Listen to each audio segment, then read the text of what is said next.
Alors le serpent dit à la femme, « Vous ne mourrez point.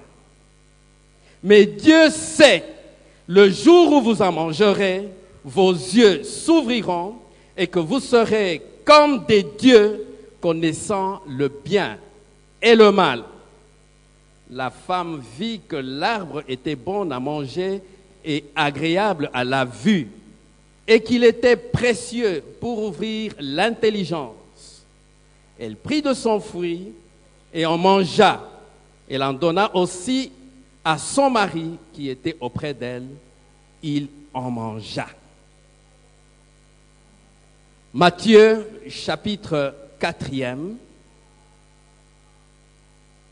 à partir du verset 1er. Nous sommes dans le Nouveau Testament.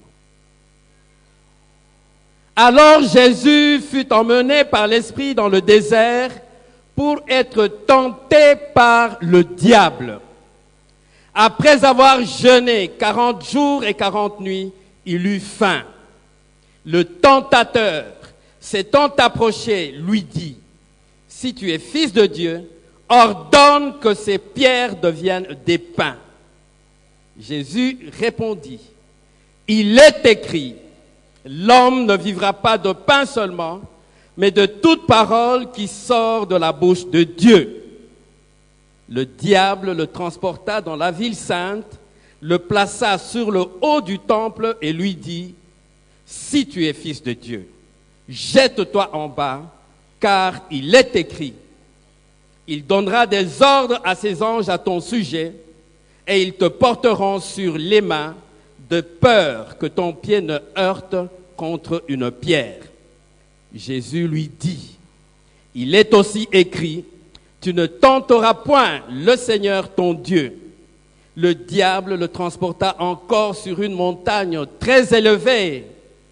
lui montra tous les royaumes du monde et leur gloire, et lui dit, « Je te donnerai toutes ces choses si tu te prosternes et m'adores. » Jésus lui dit, « Retire-toi, Satan, car il est écrit, tu adoreras le Seigneur ton Dieu et tu le serviras, lui seul. » Alors le diable le laissa, et voici des anges vinrent auprès de Jésus et le servaient.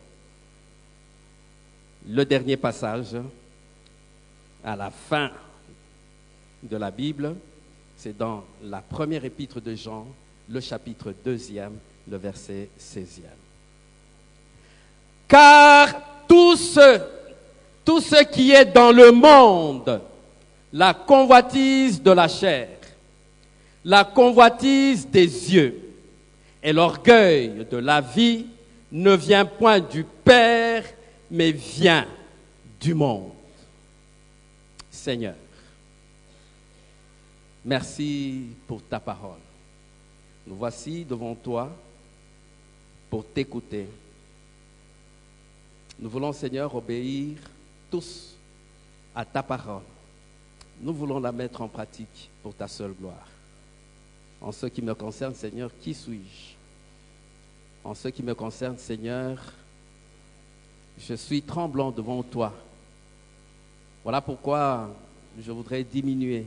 Voilà pourquoi je voudrais disparaître, afin que toi seul apparaisses, afin que toi seul sois élevé, afin que toi seul sois honoré.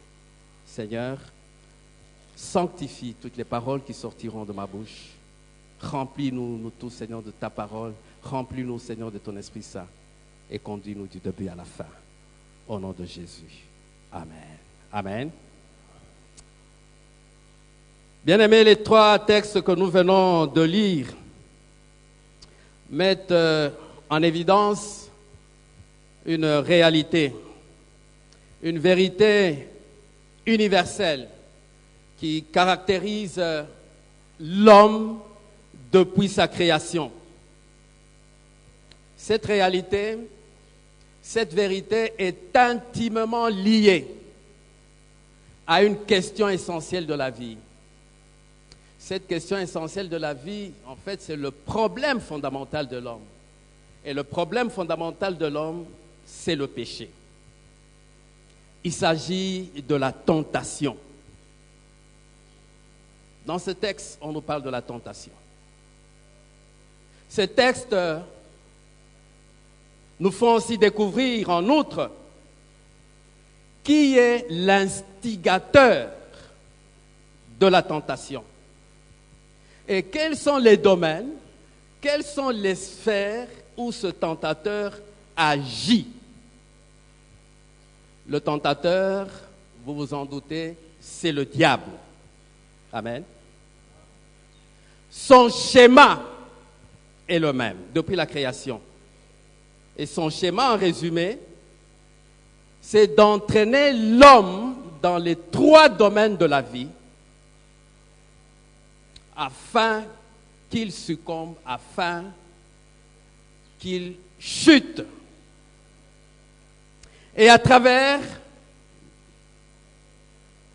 ces 3 domaines, il poursuit un objectif. Et cet objectif est le même de tout temps.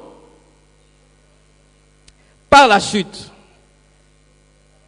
il veut détruire l'homme.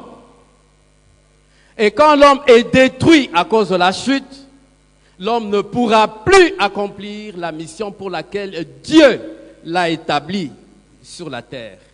L'homme ne pourra plus accomplir la mission que Dieu nous a confiée. Cet homme-là, c'est vous et moi. Ce n'est pas un homme imaginaire, mais c'est nous. Avec ce texte, nous voyons que le tentateur, le diable, a réussi à faire tomber Adam et Ève. C'est des choses que nous connaissons depuis l'école maternelle. Et cette chute d'Adam et Ève a entraîné un héritage, a entraîné une imputation du péché. Le péché d'Adam, nous l'avons hérité. Le péché d'Adam, il nous a été imputé.